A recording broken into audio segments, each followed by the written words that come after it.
What's up, everybody? So shortly after doing the CMC on my truck, I decided to do the Viper cut. I like the look of stock, but it's more aggressive, and it also clears the way for bigger tires in the future.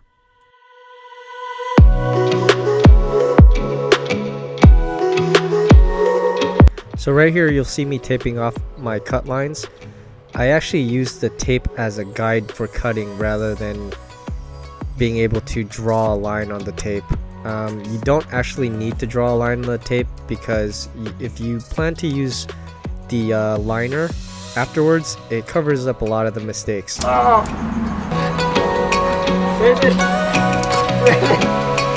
applying the tape by following the lines of the bumper, offsetting about a quarter inch or so. So right here I use the router attachment for my Dremel to make a circle. You can use any type of circular device to make that line. I use the Dremel for all the front facing cuts because I feel like it's a lot cleaner and more precise. And then the back cuts I switched over to an angle grinder and a multi-tool.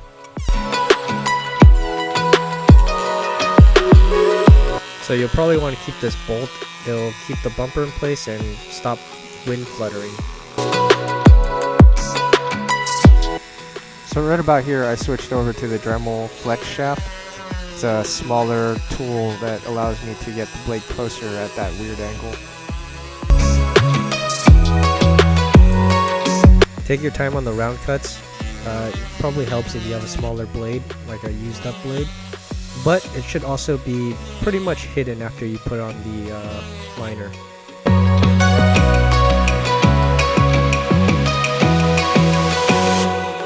So I originally thought we could get away without removing the front tires, but nope, gotta take them off.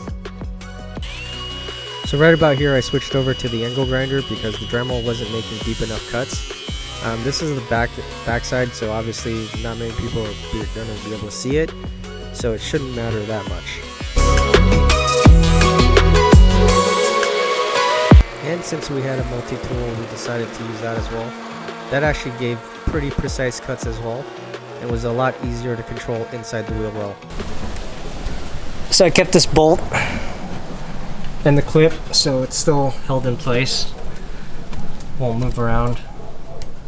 Then I went around and cleaned up my cut with razor blade. Once that's clean, I could hide a lot of my damages with the liner that I bought, and you'll see that soon.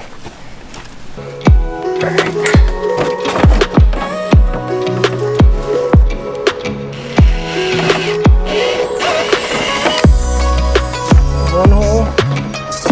There's another hole right here. Please excuse my big head. So what I did was I created 2 holes inside the plastic liner and I attached it to the frame. That should stop it from rattling or moving around.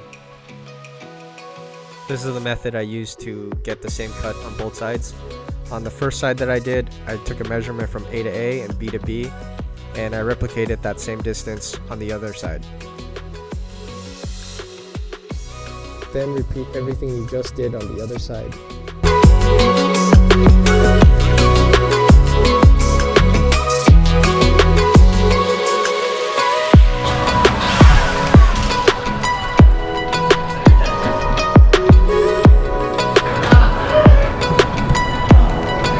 After the cuts were complete, we decided to do a quick pressure wash before putting on the liner. If you want to buy the same liner, there will be a link in the description below. As I mentioned before, this liner will cover a lot of the errors or mistakes you made. It's a pressure fit, so you just gotta push it in and it will stick. I don't believe you need any type of adhesive. I'm making this video several weeks down the line and it's still perfectly in place after several washes. Don't skip this step because it's an added layer of protection for your paint. It'll prevent paint from getting chipped away. Hey, thanks for watching. Please like and subscribe, it really helps out the channel.